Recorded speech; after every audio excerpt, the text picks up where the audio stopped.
From the far horizons of the unknown come transcribed tales of new dimensions in time and space. These are stories of the future, adventures in which you'll live in a million could-be years on 1,000 maybe worlds. The National Broadcasting Company, in cooperation with Street and Smith, publishers of astounding science fiction, presents X minus 1.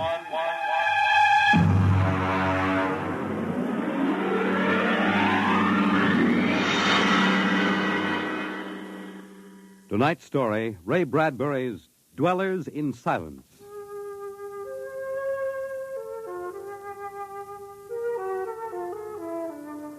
"20 years had passed. 20 years since the last of the giant migration ships had crashed to the surface of Mars, bearing its pitiful handful of survivors of the Earth Wars. 20 years of longing, of turning eyes toward the green Earth as it hung on the horizon like a beckoning light. And now it was done. And the first new ship, built of shining Martian chromaton, had lifted bravely toward home with 3 men locked in its metal belly. There it is. You can barely see the top of the Atomic Trades building in the twilight. They never finished building. Captain. What is it? Am I going out of my mind? Look, out that way, to the west. Could that be... Heaven, it is. Those are lights. Turn the ship. Full cruising speed. They are lights. Captain, it's a city, a whole blasted city lit up like a Christmas tree.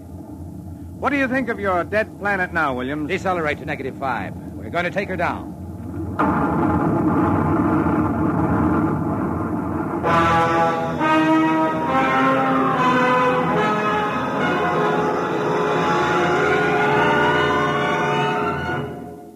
Unbelievable. We've been walking for hours now and not a soul to be seen. There must be someone. How do you explain the lights? Unless they've been burning like this for 20 years. Impossible. I don't know. Municipal building. Do we have a look here, sir? Possibly the records might contain some. That's a good idea. Keep your weapons ready.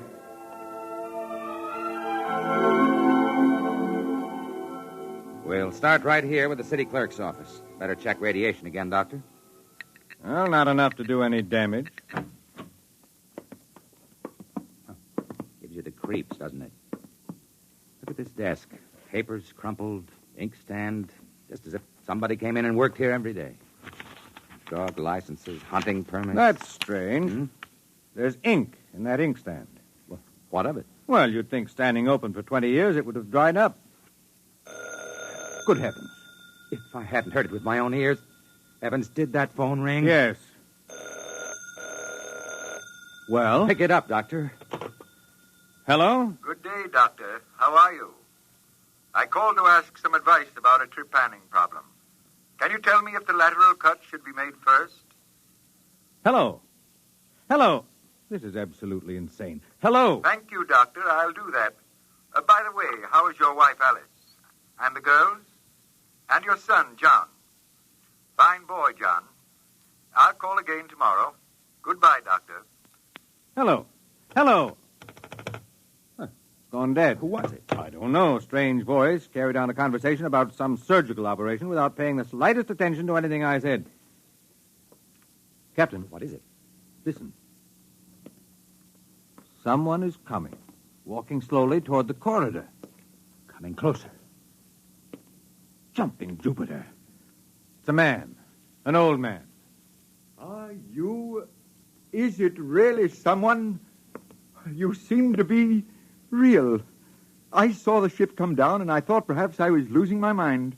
It's been so many years. I'm Captain John Parsons. These are my assistants, Dr. Evans and Mr. Williams. We returned to Earth from Mars. Then it's happened. We're not alone anymore. Forgive me, gentlemen, if I seem moved. I've waited and hoped for so long. You survived the radiation. We did. There are others. My family. We are the only ones. I answered the phone a moment ago. Who was it? You heard my voice, Doctor. Yours? Yes. To break the loneliness. I've recorded my voice and rigged up an automatic telephone. It's pleasant to hear the phone ring. I come here to work. I take it you are a medical man. My name is Cornelius Hathaway. Hathaway? Hathaway, the brain surgeon? You know my name? Who doesn't? I watched you on television at college. Why, I saw you 23 years ago. You performed a difficult surgery for a cerebral tumor. Thank you. I'd almost forgotten. My mind, you see, I'm almost 80 now. Well, you look fine, sir. We've had the best of everything. An entire city to choose from. Cold storage, the best equipment.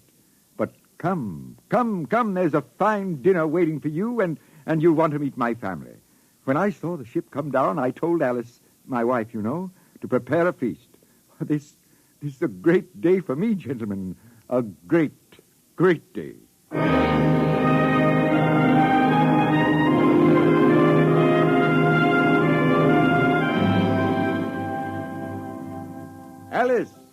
Alice, come out to the porch and see who we have here. Alice, you here? Come out. My wife, gentlemen. Alice, Captain Parsons, Dr. Evans, Mr. Williams. How do you do, Hathaway? How do you do? And now, if you will follow me in, gentlemen, we'll meet my children. Lord, what a beautiful woman. She looks no more than 35. Do you suppose the radiation could have done that to her? I don't know. And these are my daughters, Susan and Marguerite, and my son, John. How do you do? How do you do, sir? Sit down, gentlemen, sit down. We'll have a feast in honor of this occasion. Susan, Marguerite, get the best silverware and the damask napkins. And, John, fetch the champagne. Yes, Father. Excuse me a moment, John. Sir? How old are you? 23, sir. Thank you. What is it, Captain? Something wrong? Nothing.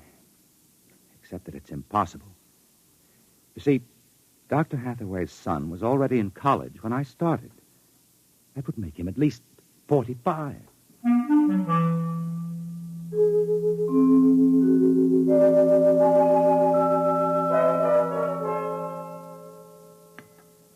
That was a wonderful meal, Mrs. Hathaway. Doctor, your wife is an exceptional woman. Thank you, sir. How would you gentlemen like some fresh gingerbread with your coffee? Hmm? I baked it this morning. Oh, wonderful, wonderful. Smell that, Doctor? It's like coming home, Mrs. Hathaway. It's like home having you here. Mrs. Hathaway, may I compliment you on having preserved your youth and beauty so well? Thank you. We have no worries here. No competition. All the things we need for material comfort. Parsons and I were wondering, Dr. Hathaway, if the radioactivity had any effect in preserving tissue. Your children all look so young, too. It is possible, gentlemen, of course.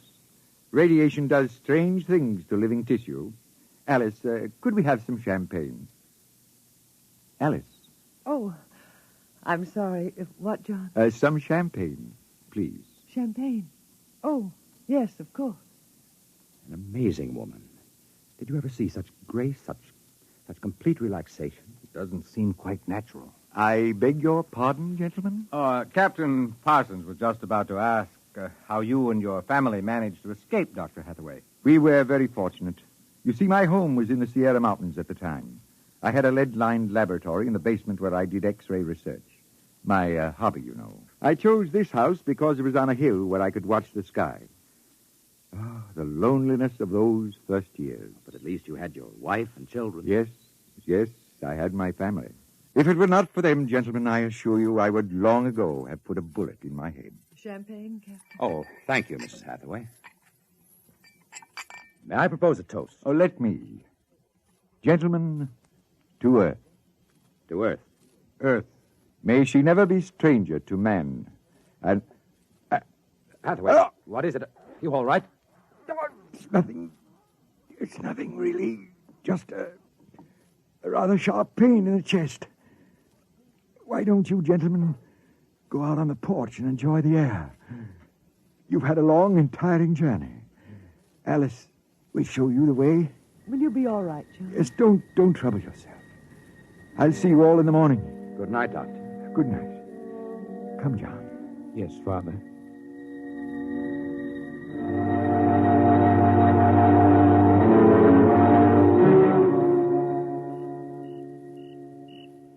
Well, what do you think of old Mother Earth now, Williams? Smell that summer breeze. Look at that view of the city, lighted up against the sky.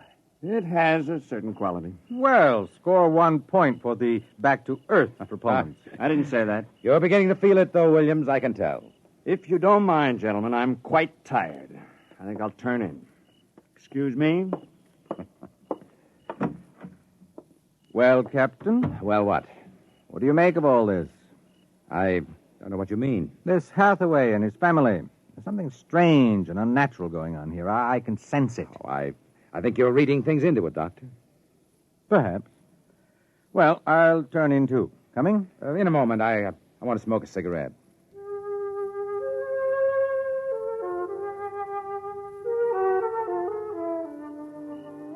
It's a very beautiful view, is it not? Oh, I didn't hear you come out. How is he? Resting. I've never seen him this bad. Yes, he's an old man. I'm sorry, but well, the difference in your ages is so apparent. You must have been married very young. You don't know about us, then. No, Perhaps it is better that way. I don't follow you. Is it something about your husband? He acts very strangely. My husband is a very great man, Captain. It is too bad there was no one to appreciate him. Once he wired the whole city with sound speakers. And when he pressed a button, the whole town lit up and made noises as if 10,000 people were living in it. He must have been very lonesome. Although, with a woman such as you, I don't understand. Perhaps one day you will understand. I hope you will come to trust me as a friend. I can trust no one but him. Good night, Captain. Good night, Mrs. Hathaway.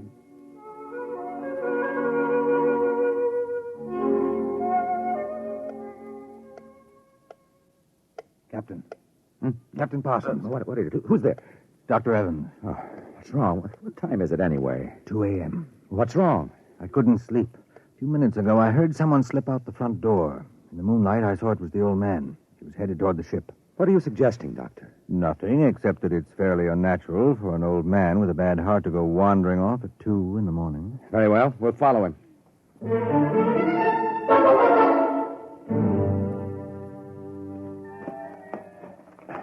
This is far enough. What do you suppose he's doing? What are those on the ground? Good Lord, those are grave markers. 4 of them. You're right.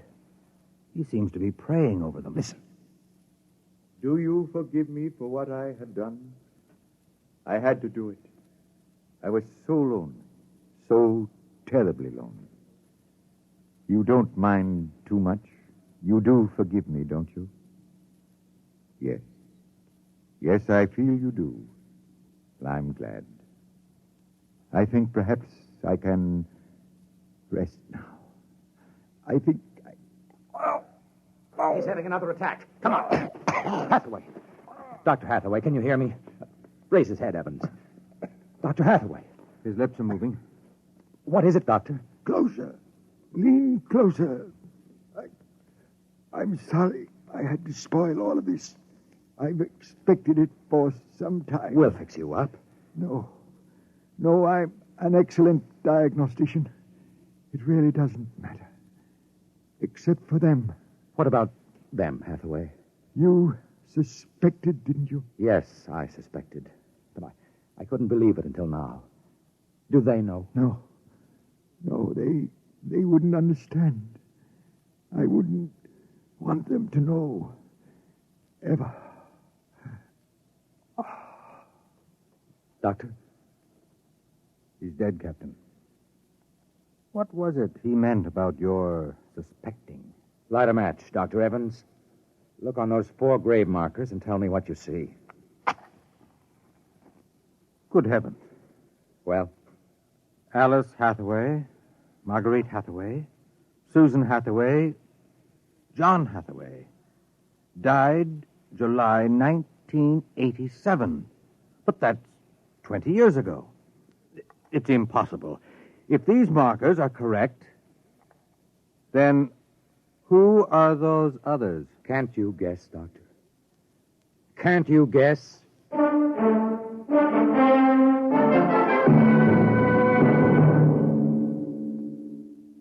I'm sorry, Mrs. Hathaway. He didn't want us to feel badly.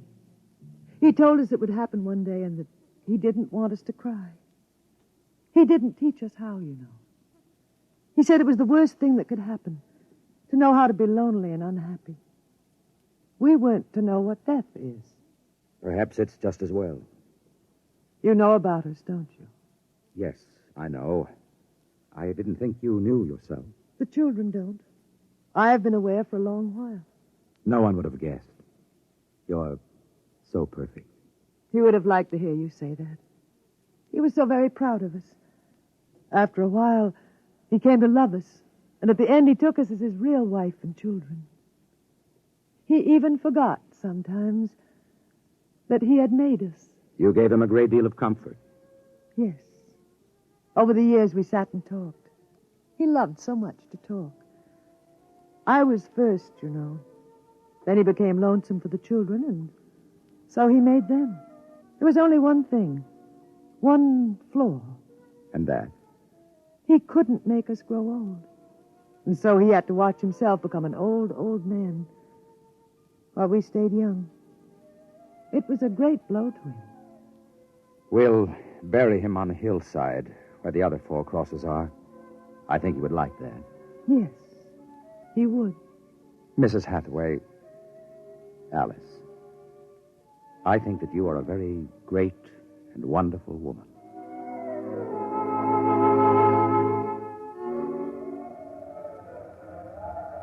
And so we commend the body of this man, John Hathaway, to his Maker.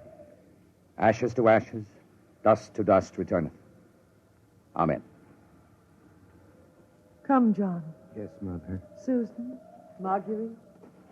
Evans, Williams, stay here a moment, please. What is it? Let them go back to the house. I want to speak to you. I know what you're going to tell us, Captain. I saw the names on the grave markers.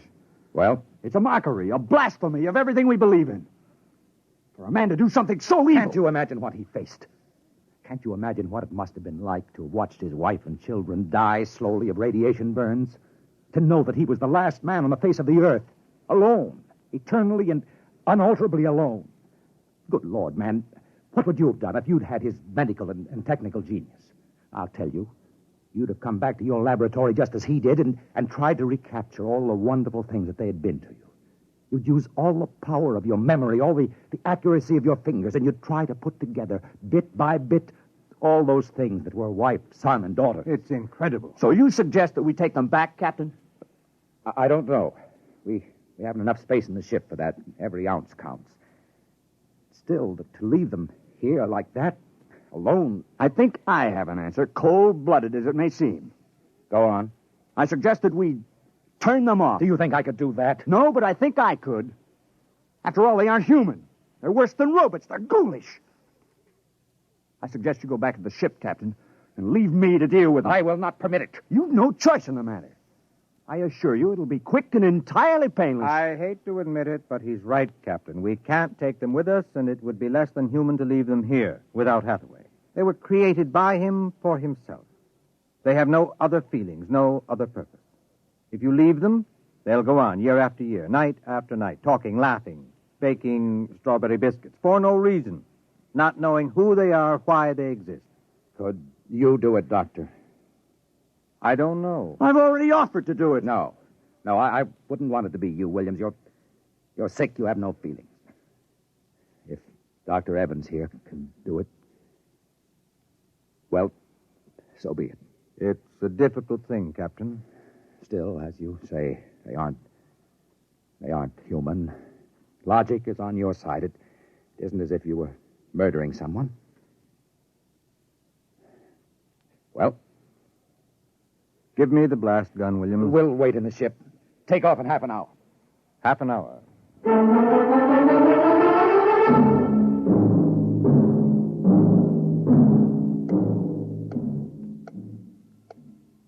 $6:25.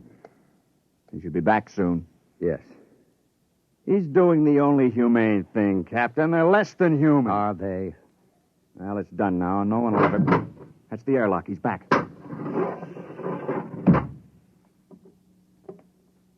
Well, here's your gun. Did you do it? When I entered the house, one of the daughters looked up at me, and she smiled. The others smiled.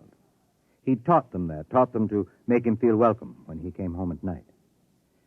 I knew that, and yet... Well, I should have done it then. I might have, but she came in. The wife. She said something about sitting down for a cup of tea. She looked at me with those fine, intelligent eyes. I couldn't do it. It would be murder. Cold-blooded murder. I prayed you wouldn't be able to do it. There will never be anything as fine as they are, you know. Built to last 100, 200, perhaps 1,000 years. Well, get the course in the integrator, Williams. We'll take off in 20 minutes. I should be back by then. You're going out, sir? I'm going to say goodbye.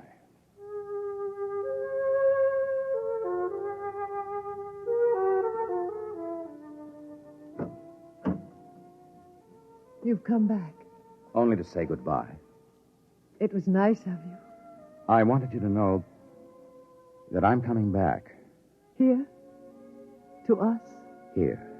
To you. I believe you. I never meant anything more. When will you come? I don't know. It'll take many years to prepare fuel for another trip. 6, 7, perhaps 10 years. I will watch the sky at night, just as he watched it. I'm not a young man. Time is nothing to me. I was born out of time. I'm afraid I must go now. I understand. Strange. I have a new feeling. One which he didn't teach us. A feeling of longing, of sadness. That one is not taught. It comes of being alive. Yes, I am alive. Even though he created me, I'm a person now. Goodbye, Alice Hathaway. Goodbye, John Post.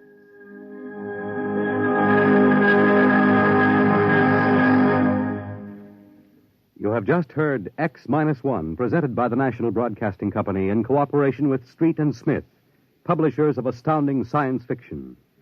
Tonight, by transcription, X-1 has brought you Dwellers in Silence, written by Ray Bradbury and adapted for radio by George Lefferts.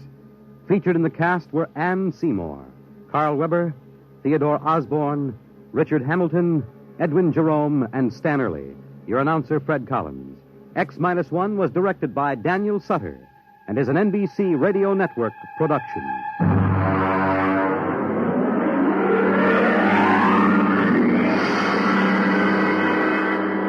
Don't forget, next week, X-1 will be heard on Wednesday at 8 p.m. Eastern Standard Time.